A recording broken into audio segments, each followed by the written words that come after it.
एक important question देखिए ये, तो find the ratio in which the line, ये एक लाइन है और डिवाइड कर रही है the line segment joining the points. हम एक लाइन मान लेते हैं, ये होगी आपकी एक लाइन जिसकी इक्वेशन क्या है 2x plus Y minus 4 equal to 0।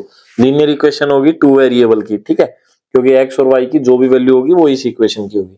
तो ये आपको लाइन दे दी और ये बोल रहा है इस लाइन को है ना कोई दूसरी लाइन डिवाइड कर रही है जिसके 2 पॉइंट दिए हुए हैं। एक पॉइंट दिया हुआ उसने 2 और -2, ठीक है, और दूसरा पॉइंट दिया हुआ है 3 और 7। अब ये बोल रहा है कि इस लाइन को जो दूसरी 2 लाइन के पॉइंट दिए हुए हैं वो इस लाइन को किस रेशियो में डिवाइड कर रहा है। मान लो ये वाला m है और ये n है, तो ये m रेशियो n आपको बताना है। आया समझ में? इस तरीके का क्वेश्चन है, बिल्कुल सिंपल क्वेश्चन है। Find the ratio in which the line, ये जो लाइन है ये डिवाइड हो रही है लाइन दूसरी लाइन के टुकड़े से, और जिस लाइन के टुकड़े के a और b 2 पॉइंट दिए हुए हैं वो इस लाइन के, ये लाइन सेगमेंट इस लाइन को किस रेशियो में डिवाइड कर रहा है ये आपको बताना है, यानी m रेशियो n आपको बताना है। तो सबसे पहले यानी ये पॉइंट आपको फाइंड करना है जिसकी वैल्यू होती है x और y, और x और y के लिए आप सेक्शन फॉर्मूला का यूज करोगे। तो सेक्शन फॉर्मूला क्या होता है, x के लिए m x2 plus n x1 upon m plus n। इसी तरीके से y का होता है y is equal to m y2 plus n y1 upon m plus n। ये वाली वैल्यू होती है x की और y की। हम मान लेते हैं कि भाई m अपॉन n जो रेशियो है वो k के इक्वल है, ठीक है, किसके इक्वल है, k के। तो हम यहाँ पे इस इक्वेशन को n से इधर ऊपर नीचे डिवाइड कर देते हैं और इसको भी, यानी सेम नंबर से हम किसी को डिवाइड करें या मल्टीप्लाई करें तो कोई फर्क नहीं पड़ता। तो मैं इसमें करता हूं, ये हो गया आपका m upon n x2 plus n upon n x1, यानी ऊपर है n से डिवाइड कर दिया, अब नीचे भी कर देता हूं m upon n plus n upon n, यानी पूरे को किया तो फिर अलग अलग कर दिया, फिर पूरे को किया अलग अलग कर दिया। इसी तरीके से मैं y का भी कर लेता हूं m upon n y2 plus n upon n y1 upon m upon n plus n upon n। अब देखो m अपॉन n तो k ले लिया और n से n कट गया, ठीक है, m अपॉन n हमने k पुट किया था तो मैंने इसको ले लिया k।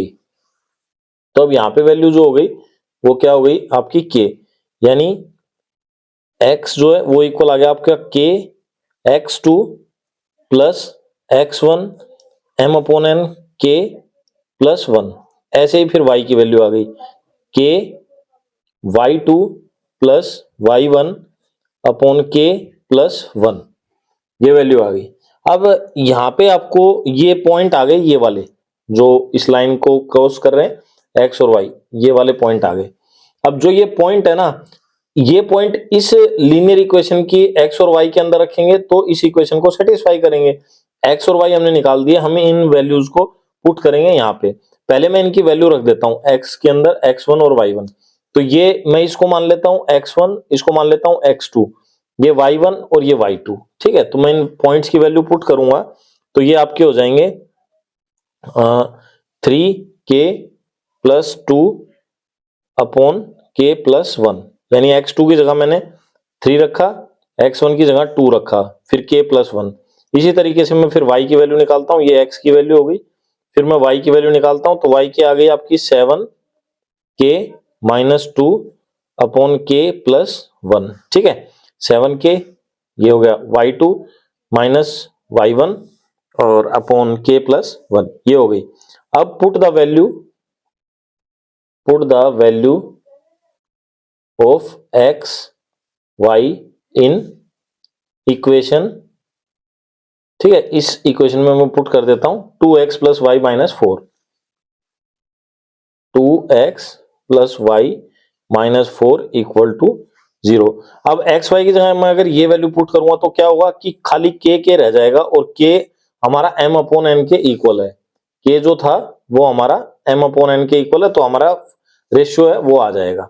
तो मैं पुट कर देता हूं 2x की जगह मैंने क्या किया 3k plus 2 upon k plus 1 plus y की जगह फिर वापस से 7k minus 2 upon k plus 1 minus 4 है, मैं इसको उस साइड दे देता हूं, इक्वल टू 4 हो गया।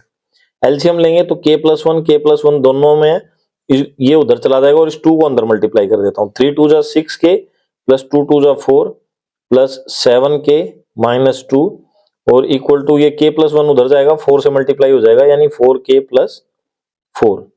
अब 7 6 और 7 13k और 4k आपका इधर आएगा तो माइनस का हो जाएगा 4k और 4 में से 2 गए तो आपके बचे 2, 2 प्लस का तो प्लस का 2 उधर जाएगा तो माइनस का हो जाएगा और 4 में से 2 माइनस करेंगे तो 2 बचेगा, यानी इधर बच गया आपका 2 और इधर कितना बच गया 9k और k इक्वल टू आपका 2/9। तो यानी k की वैल्यू क्या आ गई 2/9 और k हमने किसके इक्वल लिया था m/n के, तो m/n अपन क्या आ गया 2/9। तो रेशियो कितना हो गया 2:9। इसमें डिवाइड करा इक्वेशन। तो आशा करता हूं क्वेश्चन आपको समझ में आया होगा। एक बार मैं दोबारा रिवाइज करा देता हूं ताकि आपको अच्छे से समझ में आ जाए। हमने क्या किया देखो, क्वेश्चन में क्या बोल रहा है कि एक लाइन है और इस लाइन को कोई दूसरा लाइन सेगमेंट है जो इसको डिवाइड कर रहा है और दूसरा जो लाइन सेगमेंट है इसको डिवाइड कर रहा है, उसके पॉइंट दिए हुए हैं, एक ए पॉइंट दिया हुआ है, एक बी पॉइंट दिया हुआ है और डिवाइड कर रहा है m/n में। तो आपको वही बताना है m/n कितना है, यानी कितने हिस्सों में डिवाइड कर रहा है, कितने टुकड़ों में किस रेशियो में डिवाइड कर रहा है। तो हमने आंसर निकाला अभी 2:9, यानी 2 टुकड़े एक साइड में और 9 टुकड़े एक साइड में, इस तरीके से इनको डिवाइड कर रहा है। तो हमने क्या किया, हमने पहले इनके जो क्रॉस पॉइंट होते हैं उसको x और y ले लिया। अब एक साइड के पॉइंट होते हैं x1 y1 और दूसरी साइड के पॉइंट होते हैं x2 y2। उसके हिसाब से हमने सेक्शन फॉर्मूला का यूज किया जो मैंने आपको समझाया था। x की वैल्यू होती है ये और y की वैल्यू होती है। तो m/n लेने के लिए हमने क्या किया, इस पूरी इक्वेशन को n से दोनों साइड डिवाइड किया। तो m/n की जगह हमने फिर k पुट कर दिया और n से n कट गया तो हमारा x ये आया। फिर x1 x2 की वैल्यू पुट की तो ये वैल्यू बन गई। अब ये दोनों वैल्यू यानी x और y की वैल्यू जो है हमारी ये वाली ये बन गई पुट करने के बाद। अब ये x और y की वैल्यू हमने इक्वेशन में पुट कर दी यहाँ पे और यहाँ पे। जब हमने इसको इक्वेशन में पुट किया तो इस तरीके से कुछ बन गया और x और y की जगह ये पुट कर दिए तो k रह गया पूरी इक्वेशन में और इस इक्वेशन को सोल्व करके हमने k की वैल्यू निकाल ली। तो आंसर आया 2/9, यानी जो हमारा रेशियो बन रहा है वो 2:9 बन रहा है क्योंकि k है हमारा m/n के इक्वल लिया। तो आशा करता हूं ये क्वेश्चन आपको अच्छे से समझ में आया होगा। अगर कोई डाउट है तो आप हमें कमेंट करके जरूर बताएं, हम कोशिश करेंगे अगली बार इसको सोल्व करने की।